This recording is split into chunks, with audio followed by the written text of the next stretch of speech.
Episode की शुरुआत में हमें दिखाया जाता है कि विंडो कहते हैं रिस्का तुम यहीं रहो, और दूसरी तरफ हमें दिखाया जाता है पास्ट के सीन में कि विंडो एक कैट को बचाता है रिस्का के कहने पे, और रिस्का कहती है अगर मैं ग्रीमवोर हूँ तो मैं तुम्हें भी बचा सकती हूँ।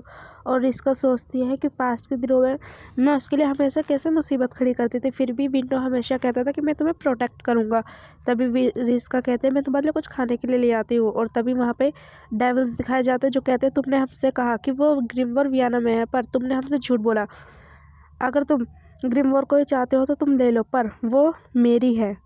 और सारे के सारे डेविल्स लड़ने लगते हैं कि वो मेरी है। इसमें रैम भी आ जाता है और कहता है मेरे तरफ से भी वो यही है, सिर्फ वो ग्रीमवोर है इसीलिए। पर वो कहते तुम अपने फीलिंग्स को कन्वर्स कर लो, तुम रोक नहीं सकते अपने फीलिंग्स को, तुम कुछ और कह रहे हो, तुम्हारी फीलिंग्स कुछ और कह रही हैं। तभी हमें दूसरे सीन में दिखाया जाता है केक आता है और कहता है फॉरबिडन ग्रीमवोर की इकलौती बेटी, मैं तुम्हें अपने साथ लेने आया हूँ। और वो कहते हैं वैसे भी मैं झूठ नहीं बोलता। तभी रिस्का देखती है और कहती है कि तुम वैम्पायर हो, और रिस्का बहुत डरी हुई होती है कि तुम यहाँ पे क्या कर रहे हो। और तभी हमें दिखाया जाता है वो कहता है जल्दी करो, हमारे पास ज़्यादा समय नहीं है। वो कहते हैं ठीक है।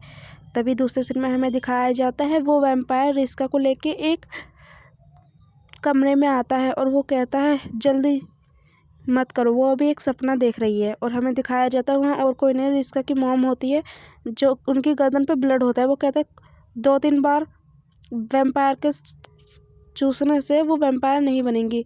और हमें विंडो दिखाया जाता है जो कहता है रिस्का, और दूसरी तरफ हमें दिखाया जाता है कि डेविल्स कहते हैं भूल जाओ, जो भी ग्रीमवोर को पहले ढूंढेगा वो उसकी होएगी। और वो कहते हैं हम जानते हैं कि ग्रीमवोर तुम्हारी फैमिली को बिलोंग करती है, पर ग्रीमवोर के बारे में नहीं, उसके बारे में सोचो। और दूसरी तरफ हमें रिस्का दिखाई जाती है। तभी वो वैम्पायर कहता है मैं तुम्हें एक कहानी सुनाता हूँ। वो कहता है एक बार एक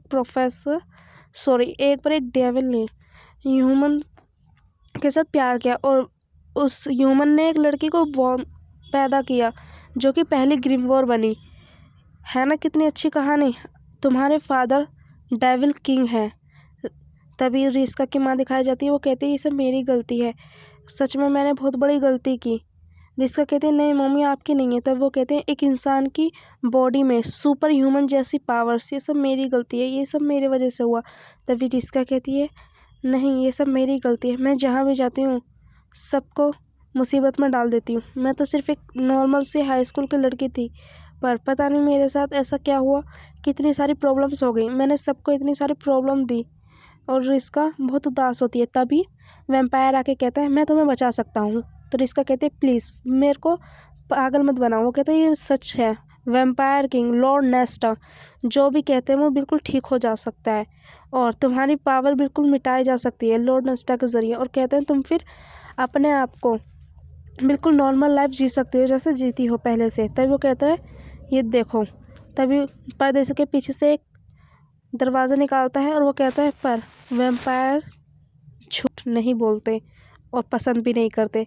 और तभी हमें दूसरी तरफ दिखाया जाता है वो कहते हैं तुमने अपनी रेगुलर लाइफ अब छोड़ दी है। और रैम को दिखाया जाता है जो कि रिस्का को देख रहा होता है, और साथ में विंडो भी कहता है कि रिस्का तुम कहाँ हो। और रिस्का का ताज हमें दिखाया जाता है जो कि एक डेविल उसे देखता है। और हमारा एपिसोड यहीं ख़त्म होता है।